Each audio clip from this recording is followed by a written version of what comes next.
Hi friends. So நிஃப்டியோட இந்த week analysis.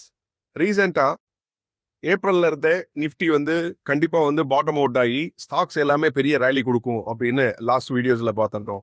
So Nifty 22,180 அந்த ஜோன்ல இருந்து கிட்டத்தட்ட ஒரு 2,400 பாயிண்ட் வந்து நல்ல ஜம்ப் கொடுத்து ரீசெண்டாக 24,600 அப்படிங்கிற மார்க் வரைக்கும் வந்தது. இப்போ நிஃப்டி லாஸ்ட் ஒரு 1 வீக்கா அந்த இடத்துல இருந்து ஒரு ஜஸ்ட் ஒரு ஒரு ஒரு 500 to 600 பாயிண்ட் ரேஞ்சுக்குள்ள வந்து கன்சால்டேஷன் ஆகிக்கிட்டு. பட் நிறைய பேர் வந்து மறுபடியும் மார்க்கெட் இறங்கும் அந்த மாதிரிலாம் வந்து ஃபீல் பண்றாங்க. பட் ஆஸ் பர் சார்ட் வந்து 23,800 நல்ல ஸ்ட்ராங்கான சப்போர்ட்டா இருக்குது.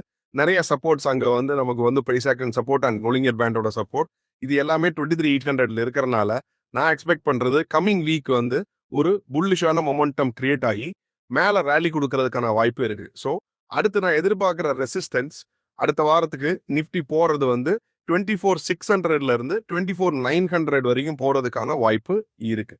So as of now Nifty வந்து புல்லிஷா தான் இருக்கு. ஒருவேளை நிஃப்டி 23,800 பிரேக் பண்ணா மட்டும்தான் டவுன் சைட்ல நம்ம நெக்ஸ்ட் சப்போர்ட் இங்க இருக்குன்னு பாண்டோம்.